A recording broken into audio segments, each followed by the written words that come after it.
4. Explaining point 2 from this chapter's outline. Divine love and divine wisdom go forth from the Lord as a one. This too is clear from what has been shown in the work on divine love and divine wisdom, especially from the following. In the Lord, esse and existere are one distinctly. In the Lord, infinite things are one distinctly. Divine love is of divine wisdom, and divine wisdom is of divine love. Without a marriage with wisdom, love is unable to effect anything. Love does nothing except in conjunction with wisdom. Spiritual heat and spiritual light, in their going forth from the Lord as a sun, make one, just as divine love and divine wisdom in the Lord are one. From what has been shown in these places, the truth of this proposition is evident.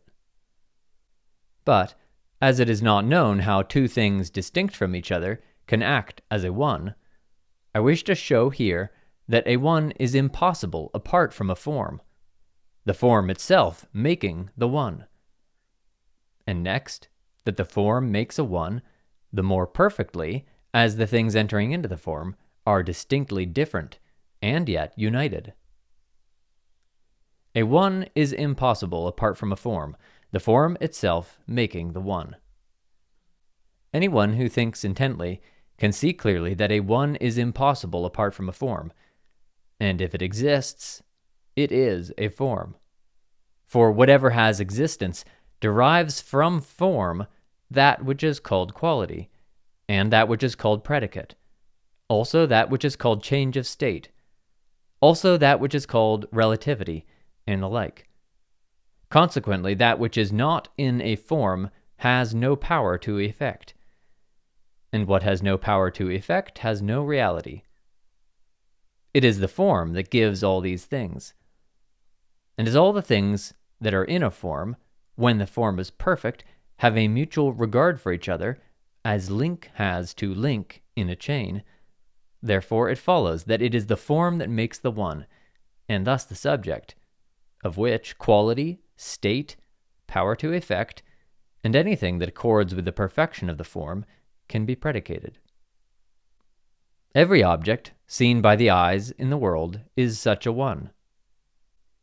Also, every object not seen by the eyes, whether in interior nature or in the spiritual world. Man is such a one. Human society is such a one.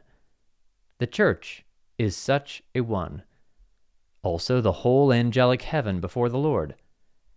In a word, the created universe, not only in general, but also in every particular, is such a one.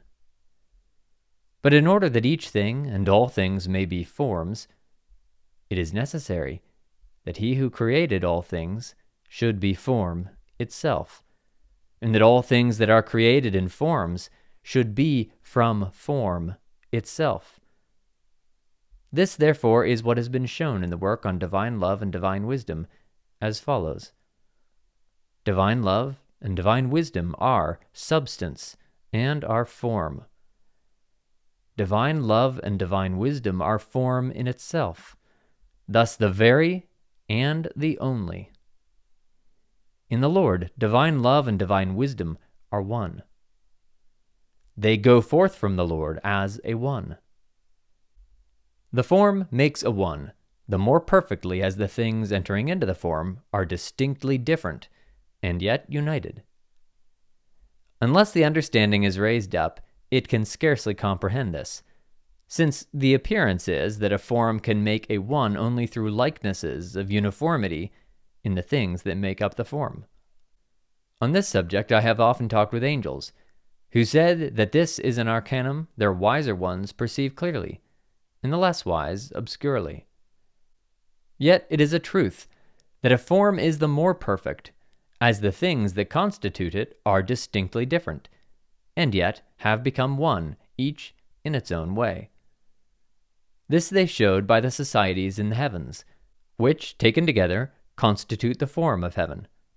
Also by the angels of each society, in that the form of the society is more perfect in proportion as each angel is more distinctly his own, and therefore free, and thus loves his companions as if from himself and from his own affection.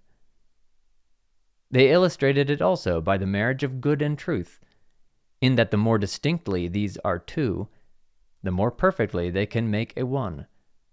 And the same is true of love and wisdom, while what is not distinct is mixed up, giving rise to every imperfection of form.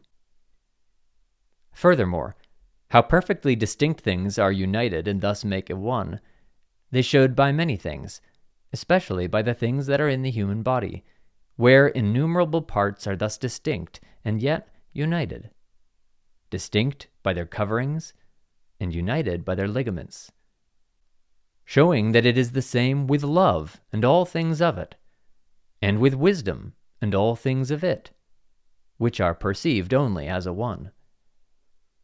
More respecting this can be seen in the work on divine love and divine wisdom, and in the work on heaven and hell. This has been adduced because it is of angelic wisdom.